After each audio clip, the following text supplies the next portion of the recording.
But this is a crisis of not natural resources, though I believe that's true, but a crisis of human resources.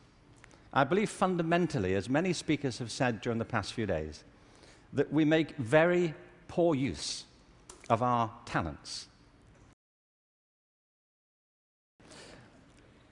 I meet all kinds of people who don't enjoy what they do. They simply go through their lives getting on with it.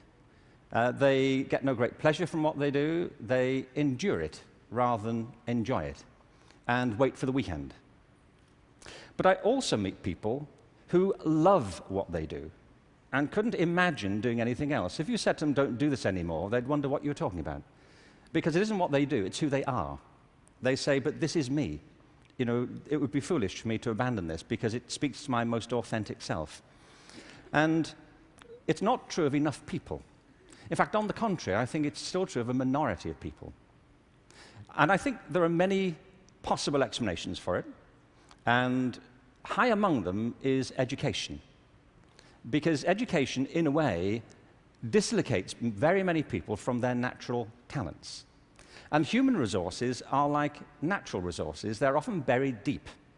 You have to go looking for them. They're not just lying around on the surface. You have to create the circumstances where they show themselves. And you might imagine education would be the way that happens, but too often it's not. Every education system in the world is being reformed at the moment, and it's not enough. Reform is no use anymore, because that's simply improving a broken model.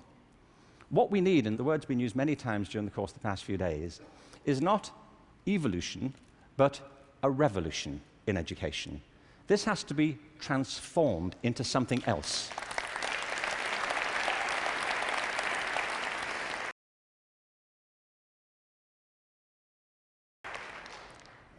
One of the real challenges is to innovate fundamentally in education. Innovation is hard because it means doing something that people don't find very easy for the most part. It means challenging what we take for granted, things that we think are obvious.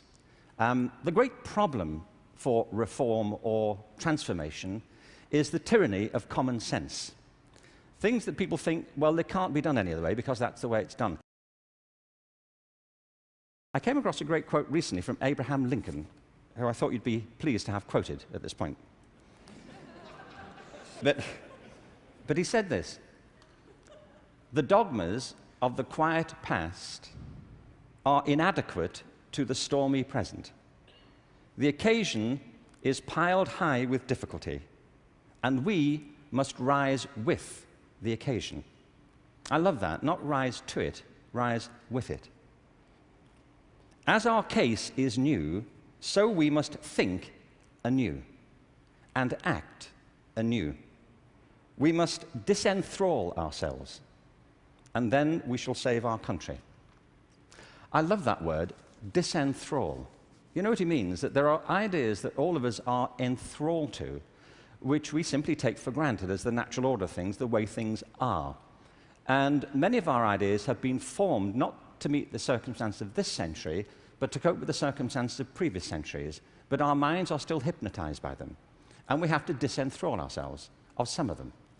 Now, doing this is easier said than done. It's very hard to know, by the way, what it is you take for granted. And the reason is that you take it for granted. But you see, there are things we're enthralled to in education. Let me give you a couple of examples. One of them is the idea of linearity. That it starts here, and you go through a track, and if you do everything right, you will end up set for the rest of your life. Everybody who's spoken at TED has told us implicitly, or sometimes explicitly, a different story.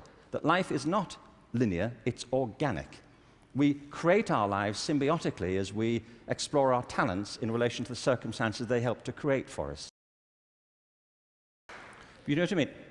Human communities depend upon a diversity of talent, not a singular conception of ability. And at the heart of our challenges, at the heart of the challenge is to reconstitute our sense of ability and of intelligence. This linearity thing is a problem. When I arrived in LA about 9 years ago, I came across a a policy statement, very well intentioned, which said college begins in kindergarten. No, it doesn't. It doesn't. If we had time, I could go into this, but we don't. Kindergarten begins in kindergarten. So the other big issue is conformity. We have built our education systems on the model of fast food. This is something Jamie Oliver talked about the other day. You know, there are two models of quality assurance in catering. One is fast food, where everything is standardized. The other are things like Zagat and Michelin restaurants, where everything is not standardized. They're customized to local circumstances. And we have sold ourselves into a fast food model of education. And it's impoverishing our spirits and our energies as much as fast food is depleting our physical bodies.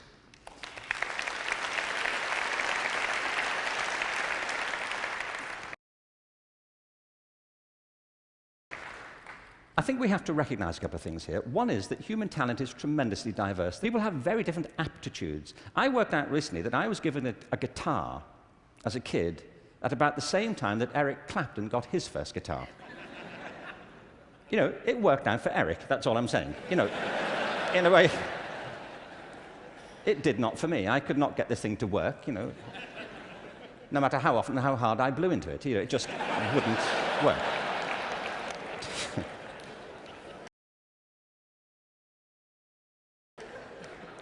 But it's not only about that, it's about passion. Often people are good at things they don't really care for. It's about passion and what excites our spirit and our energy. And if you're doing the thing that you love to do, that you're good at, time takes a different course entirely. My wife's just finished writing a novel, and I think it's a great book. But she disappears for hours on end. You know this. If you're doing something you love, an hour feels like 5 minutes. If you're doing something that doesn't resonate with your spirit, 5 minutes feels like an hour. And the reason so many people are opting out of education is because it doesn't feed their spirit. It doesn't feed their energy or their passion. So I think we have to change metaphors. We have to go from what is essentially an industrial model of education, a manufacturing model, which is based on linearity and conformity and batching people. We have to move to a model that is based more on principles of agriculture. We have to recognize that human flourishing is not a mechanical process, it's an organic process.